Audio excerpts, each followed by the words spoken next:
Hi, a very good evening to everybody. Welcome to our US Market Strategies webinar. My name is Edmund, and I have with me Wei Ren, the technical analyst. So for the first part, I will be covering about some longer-term investment themes, whereas Wei Ren will cover some technical analysis. So before we begin, we have this website called stocksbnb.com in case you guys are not aware of it. So this is the website where we have all our reports, including both US and Singapore. So without further ado, let's start. So for the agenda for today, we're going to talk about two investment themes. The first will be the data value chain, and secondly, it will be on oncology. So for each of these investment things, I'll talk about the growth drivers, followed by how can you participate in this particular segment. So the first will be the data value chain. For the data value chain, we classify it into four different parts: creation, transmission, storage, and analysis. As you know, currently we are living in a data explosion age, and we think that data is going to drive, would likely be the key driver for technology going forward. So for creation, these are basically the companies that specialize in social media, internet advertising, and e-commerce. So for social media, we have companies that everybody knows, such as Facebook, Twitter, and for e-commerce, there's Alibaba. And while all these data are being generated through social media and e-commerce, they need to be transmitted over to the storage and the servers. So this will lead to the second part, which is the transmission.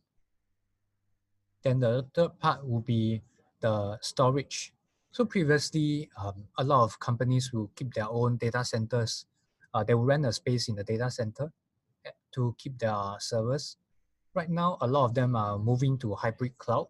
So that will provide a growth driver for the co-location services as well. The last part will be, after all this data has been stored, how these companies are going to make sense of this data. And this is done through analysis, and that will drive growth in companies that specialize in big data. So we identify three key growth drivers for the data value chain. The first will be internet penetration. So thanks to urbanization in the emerging markets, our strong outlook is mainly driven by the rising internet adoption and data usage in large economies like China, India, and in fact, the whole of Asia. So we expect the penetration rate for internet to reach 75% by 2024. So while internet penetration has vastly improved in Asia, it is still very low as compared to the developed markets. So if you look at the second chart below, you can see that in North America and Europe, the internet penetration is about 95%. Whereas if you look at Asia, the highest will be Western Asia at 66%, whereas for Southern Asia is only 42%. So we believe there's a lot of opportunities for growth as we see rising internet adoption in Asia. Secondly, we believe that the shift in the digital lifestyles, which is the use of smartphones and e-commerce, is likely to drive growth as well. We believe in the emerging markets, they will continue to provide majority of the new internet users because of the increased availability of cheaper smartphones. They also have a nationwide rollout of faster 4G and broadband networks, and also the rising affordability of internet services. Our estimates may prove to be conservative if connectivity devices become even more affordable, or if the emerging market governments decide to take a more proactive measure to promote internet usage. The third driver would be cloud computing.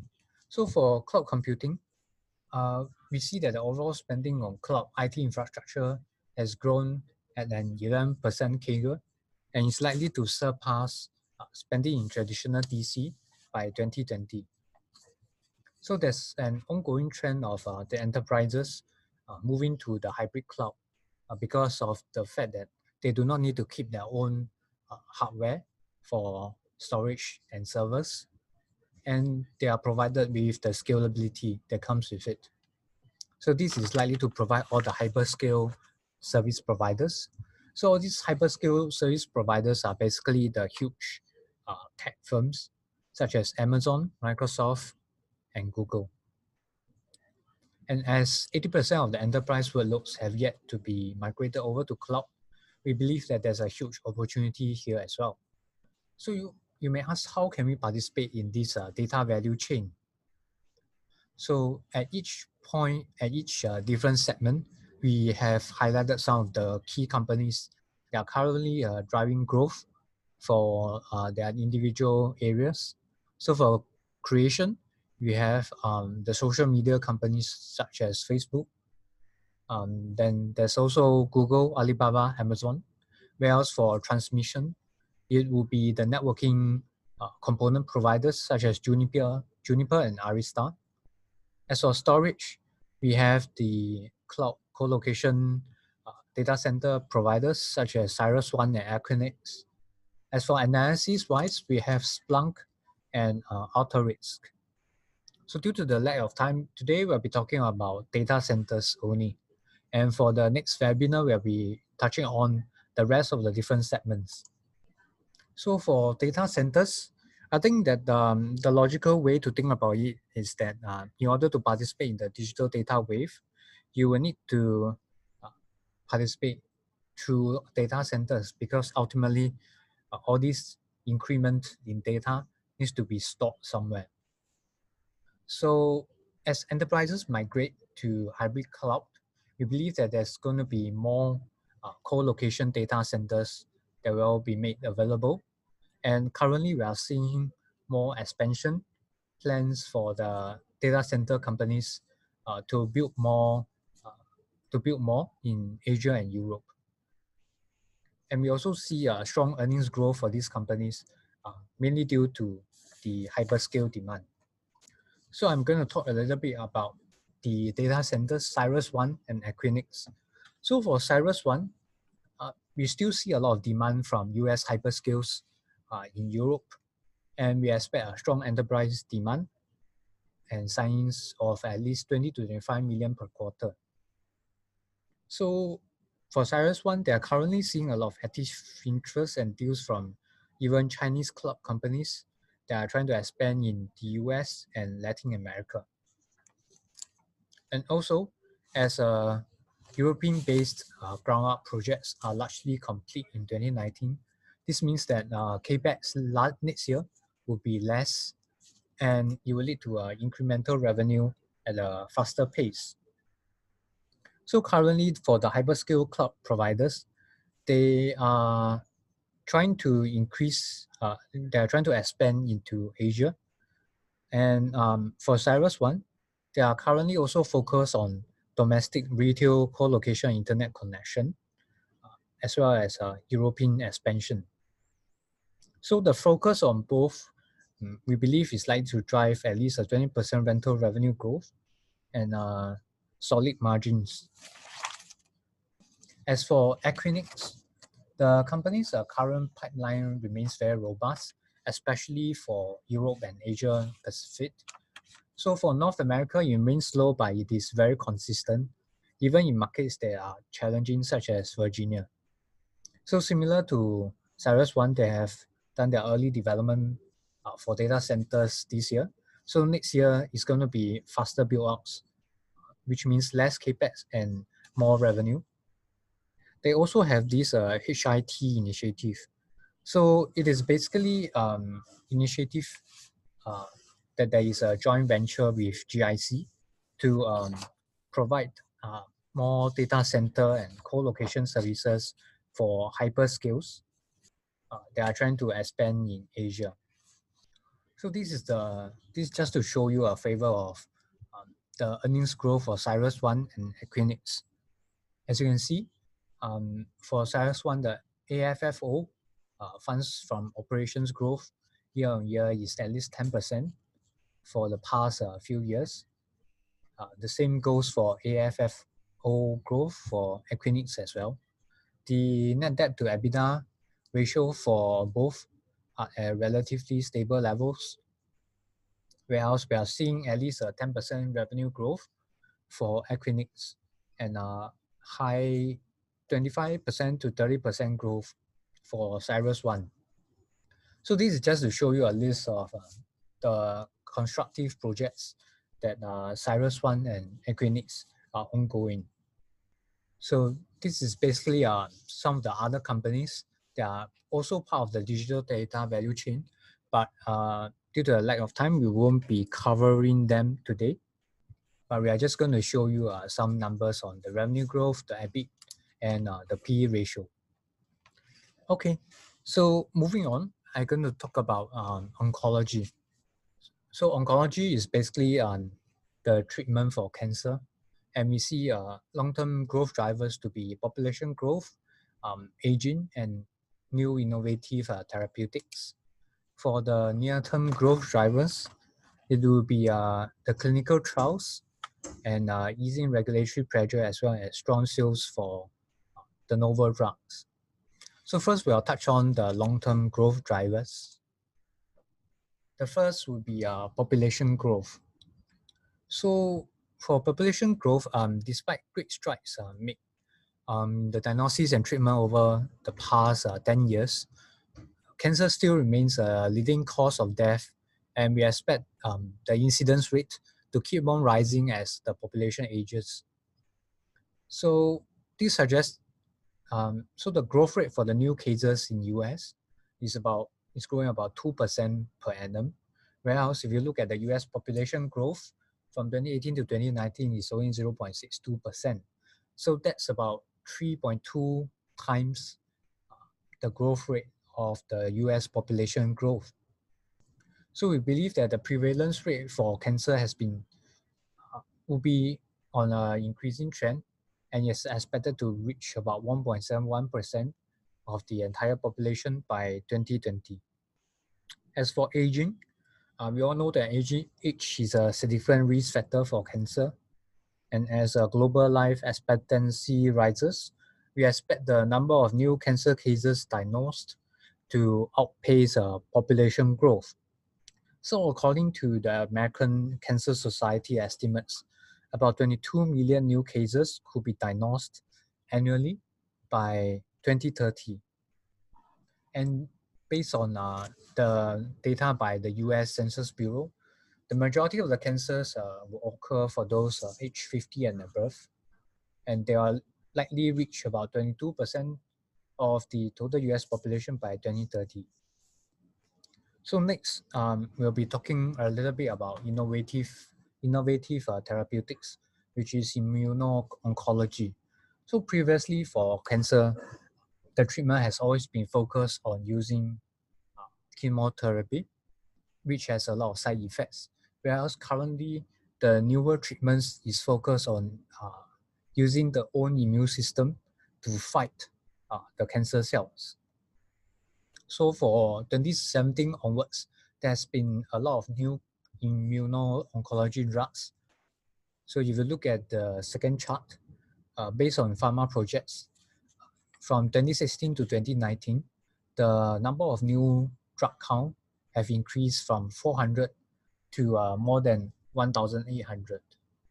So the first wave of the new generation of drugs, which is also known as the checkpoint inhibitors, have established themselves, at least in 2018 and 2019, for advanced lung cancer.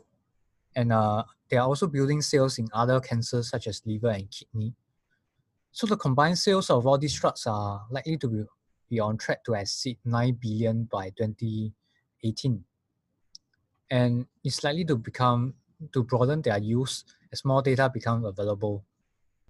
Here you can see that a lot of the top pharma companies in the US are currently spending most of their R&D costs on oncology.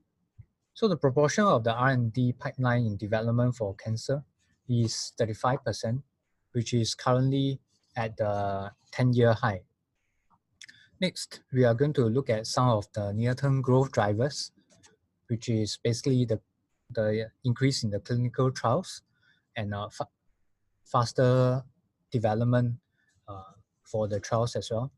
Secondly, you will be the easing regulatory pressure. And third, you will be the strong sales for novel drugs. So firstly, you'll be the number of oncology clinical trials initiated in 2018 have increased by 27% over 2017.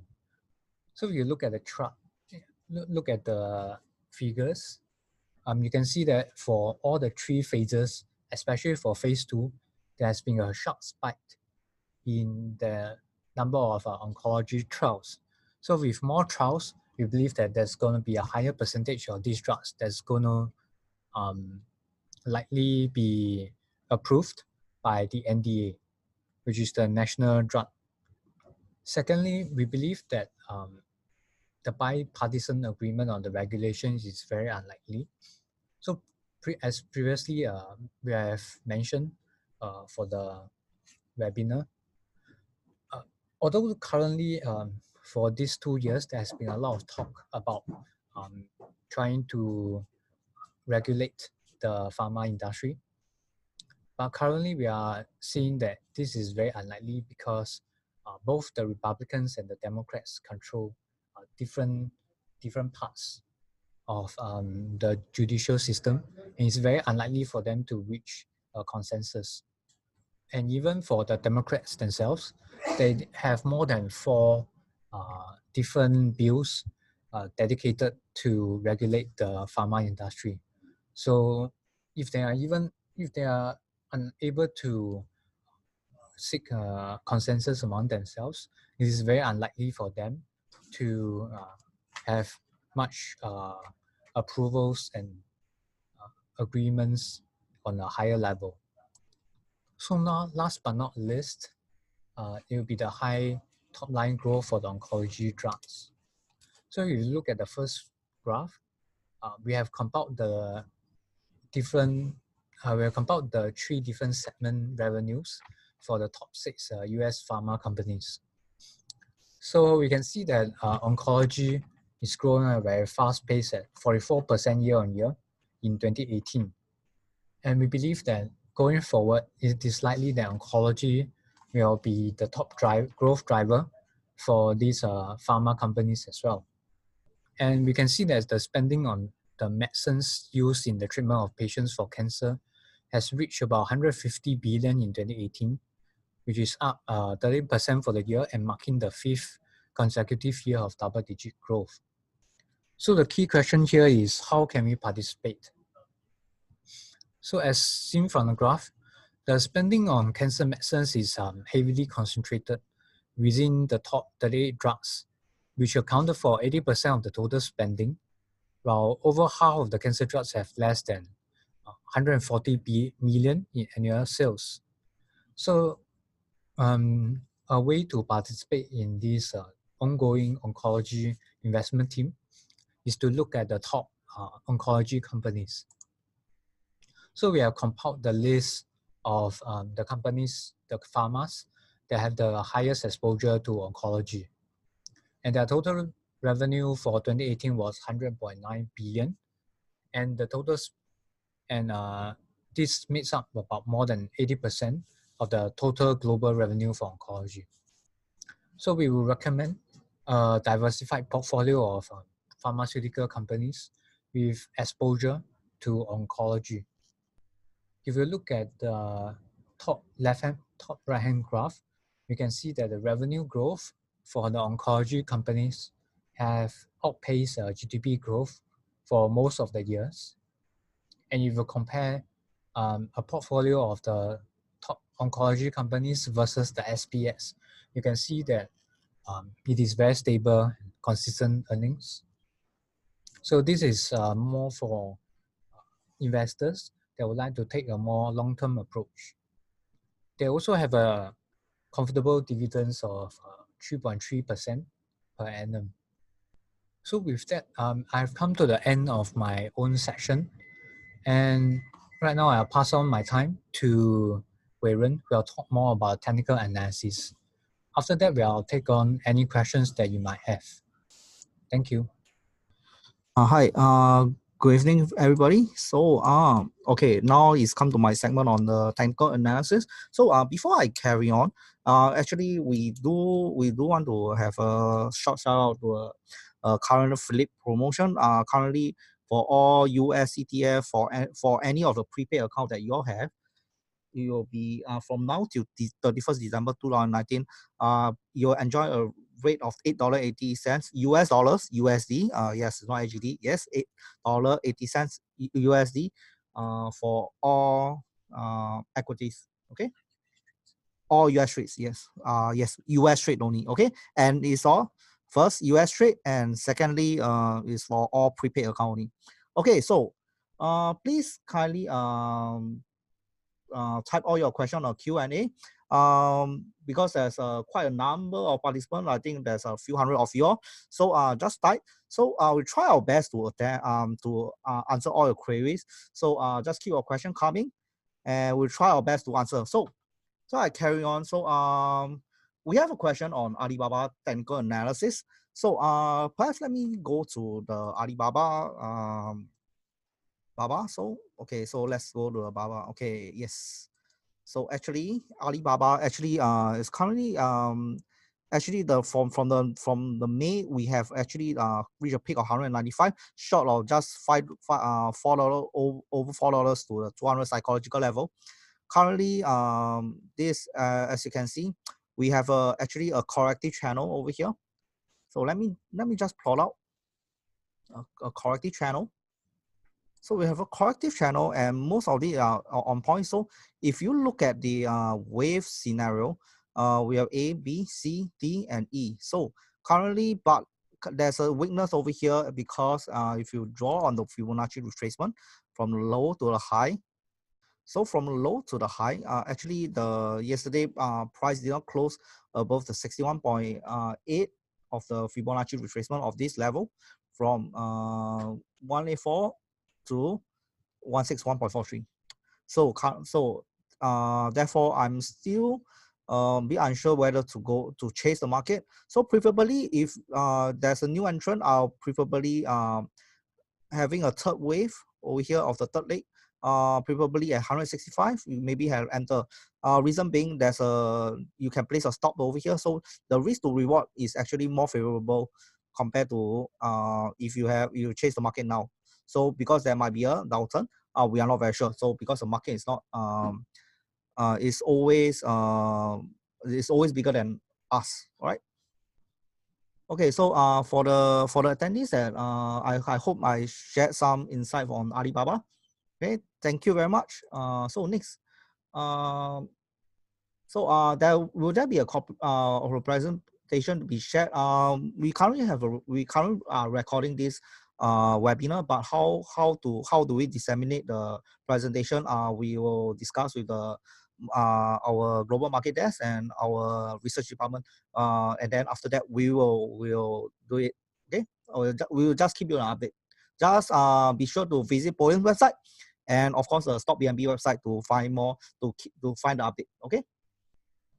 So Emma, Peter, the pharmaceutical, all this, I will get Edmund to answer your question later. So now is a TA session. Yes, there's a technical analysis on major US indices such as S&P and Dow. Okay. Okay, this one I have to check to show you the.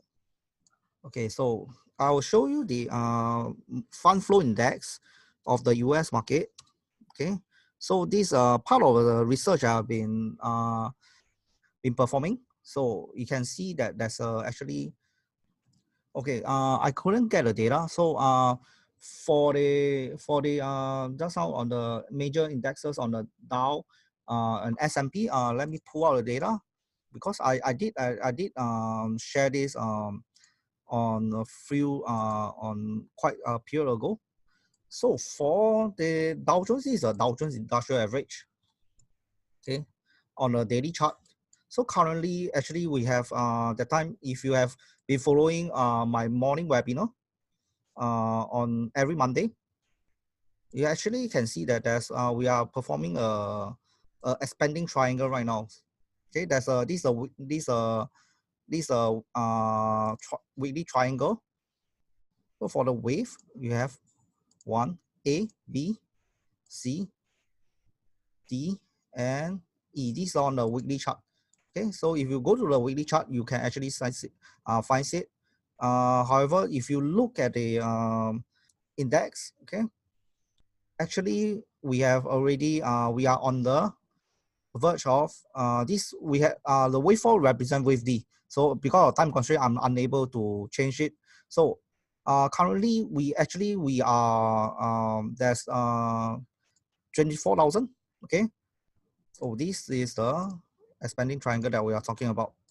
Okay, so currently we are this is A, B, C, D, and E is the 24,000 is where we'll be looking at for reversal.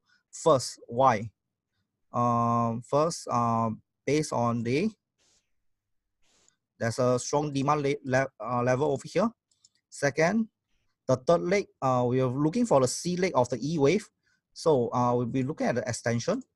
So the extension level is actually confluence at 127.2% of the Fibonacci extension. So let me just so 12.7.2. So it confluence with the demand level over here, and some sort is at the near to the bottom of a triangle, expanding triangle. So price may actually have a rebound over here, but however, do take note that it may go all the way to 23,579 first. Okay, but however, given the recent fund flow of the US equity index, unfortunately, I'm unable to show you. I don't know why. I need to ask Bloomberg for data. So it should tonight and tomorrow morning it closed above 27,277. Next likely resistance you'll test is the 27,400 400 level, which is the high back in July. So after which 28,000 is the next preferential target. So currently Dow Jones, we are at a midst of a high. So downside market highly possible, right? But with the fund flow, I think I'll say that wait till we break the 27,003, and then we will see how it goes. Okay. So these I answered the major indexes. So I hope I have answered your question. Thank you. So for Cisco, okay, Cisco, yes, Cisco is a very interesting. So Cisco actually have a bullish. Cisco actually has a bullish support over here. Ever since it falls from $58 in July all the way to 45. So higher, the lowest was 45. So I did issue a call on stock BNB. So if you would like, I will type down the stock BNB. Okay, so you can go to stockbnb.com, and then there will be a report that I issue on Cisco. So if there's time, I will actually open up the report so you can talk about it. Okay. Tencent. Let me see Tencent. Okay, let's see. Okay, Tencent is actually on the this has been on a downward trend. But the upward trend over here, it has actually meet with a, you can say that is a corrective channel. I would say that it's most likely a rising wedge. So my point is, I'll prefer that price actually, we see that price actually might retest the law of 308, 309. Why? Because the bullish momentum after recovery was not as strong as compared to this. So if you look at there's the bull and bear actually have been fighting. So the momentum is that the bull after each successive recovery, the bulls is getting weaker and weaker. So we think that it might break up, it might invalidate this falling wedge, and then price may actually revert back to the 300 psychological price. If traders would like to enter long on Tencent, I would recommend them to actually look at the low of the falling wedge. Why? Let's say there's a better chance of good risk to reward. Okay, thank you. Okay, Mervin, good question. Cisco, let's go back to Cisco. So, okay, Cisco. You can actually just like I shared, Cisco, you can actually re-enter, but do remember place your stop loss at 45 or 44. Okay, if you like to re-enter, because first,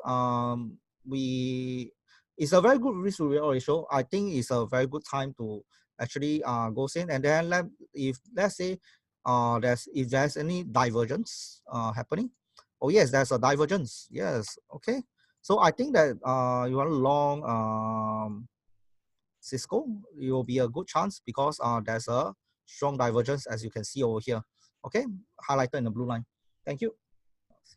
Okay, the last two stocks that I'll share on the technicals will be Citigroup. Okay, Citigroup actually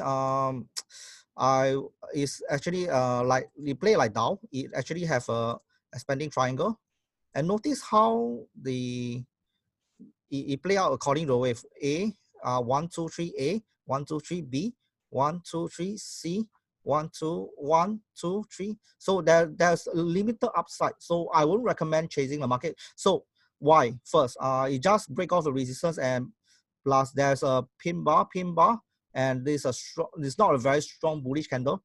So if we chase the market gap up, chances are that there might be a resistance here, and then price will subsequently fall back to correct itself to near $60 or $62. So I wouldn't recommend chasing the Citigroup because first, if you chase the market here, stop loss is here, and somewhere we are in the middle, so definitely higher chance of stopping out is highly possible. So I would recommend selling here, shorting. You may use a CFD, or you may short it, or you may wait for price to retrace back to the support level over here, 60 to between 60.02 to 60.09, 60.9. Sorry. Okay. So Nvidia, last one. Nvidia, yes. Nvidia is actually is a losing trade for me because I choose to short the equities, but given a strong bull volume, I don't think that I think that there might be upside because first the high was 199.29. It failed to reach a target of 200. So should price reach break beyond 200, then we'll see that they'll break the, you see we have break the resistance already. Okay, the gap. Okay, we have filled the gap, break the resistance. So the next target should it break 200 tonight, I think that the next price will be subsequent in the short to mid-term period will go at 223. Okay, so for that, I end my presentation on a TA section. So I believe that some of the question, there are some question for Edmund. So he will answer the fundamental part. Thank you. Yeah, I think someone asked about the US $880 promotion. So basically, you can get more ideas from the Poem's website. So these are the benefits. Okay, so going back to the questions. So there's a question on whether there's any ETF for healthcare that tracks the key pharma companies. So the answer is yes. We have a few. The first will be the iShares US Pharmaceuticals ETF. And there's also a VanEck Vectors Pharmaceutical ETF. I will type both of them. I'll type the tickers in the chat as well. Okay, so basically the tickers are IHE and PPH. Yeah, there's another question on the pharmaceutical companies always get regulatory scrutiny for price manipulation and whether there's any comment on that. So yes, I know that for the past 1 or 2 years, maybe because of the oncoming elections, I think both sides are trying to put more scrutiny on the healthcare companies. So about, I think, 2 or 3 months ago, there was a summons of the CEOs of the top pharma companies in US to question them on the approaches for increasing the prices. So yes, definitely it will affect their they cannot set exorbitant amount of prices for their drugs. But because they are also protected by the patents, so if they have a new drug, they will get the patent for 20 years. And within that 20 years, they are the only ones that can sell the particular drug. So even if there are any biosimilars that come in, it will be at least 10 years later. So for a lot of these the top pharma companies with exposure to oncology, their oncology drugs are currently, they still have at least 8 to 10 years to go before their patent will be under barrage by the generics. So we think that currently they are rather safe and they are not exposed to more loss of exclusivity risk. There's another question on healthcare is a hotly debated topic, and how will the pharma companies and their share price be affected as during the oncoming US elections, and whether is it safe to enter at this point? I think as mentioned earlier during the presentation, if it really depends on what is the time horizon for your trading. If you are looking for the short term, I would say that now may not be the best time for you to enter because it is likely not to hit the bottom yet. And it could be that as we go closer towards the US elections, there could be more regulatory scrutiny for the pharmas. But of course, the converse could be true. It could be that they are more focused on the US trade war rather than trying to barrage the farmers. But if you are looking for the long-term investment view, then I think that currently it is at a pretty low price and low enough PE ratio for you to enter right now. And it's likely for you to reap the benefits if you try to invest across different business cycles. Okay, there's another question on if there's any updates on the US banking sector. So currently, every month we track the loans growth for the US banks. And so far, we are currently seeing that loans growth have indeed slowed down. So currently, for the total loans growth, it's about 4 to 5%. And we think that as we move later into the expansionary cycle, it is likely that the US, that loans growth is likely to come down again. But the banks are going to release their quarterly earnings late this October. So we'll wait for the earnings results release before we give any further updates on the US banking sector. Okay, with that, we have come to the end of our webinar. I know that there's a lot of other questions, and even though we won't be able to answer all of them today, we'll try to answer them for the next webinar. Thank you very much for tuning in. Okay. Hi. Before I went off, I said that I would like to do I show you on the stocks BNB. Okay, stock BNB. So I would like to show you the what the reports that we have. Actually Cisco, yes, this is the one that I published. I think when is it? 7 October. Yep. Okay. So you may take a read over here. Also, please subscribe to our morning note. For every morning, we do take note. If you subscribe to our mailing list, you'll get our report firsthand at in the morning and in 3 p.m. after 3 p.m. Local time. Okay. So for the research report, you can actually sector report, strategy report. So sector report, we have actually rest of the world, and then you can just go in and then just read through some of the reports that we have. Community, actually you can just go through and then create a topic, and then you can email us. This is our email to drop us any question you like. Okay, or you can actually drop to our email to research@cybercode.com.sg should you have any question regarding our research materials. Okay, and so without further ado, I think that today has been a great evening. So if there's nothing, we'll end all the session today, and I'll see you in the 2 weeks later. Okay, thank you very much, and have a very good evening. Thank you. Oh yes, sorry, I saw your question, Peter. Like, yes, there's only 3 slides. Actually, the fund flow actually, you can get it on Consumer or Traders Report. It's actually you can Google it, Consumers or Traders Report.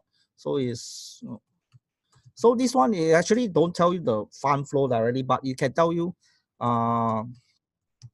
how does the report works. So this one, if you are interested, because due to time constraint, I'll just show you how is it. So you can just go Consumer Traders, and then after that type of report, and you can just read through. And then if you are interested, just put it on the post next time. We'll do it. We'll share it. Okay. Thank you very much, and have a great evening. Bye.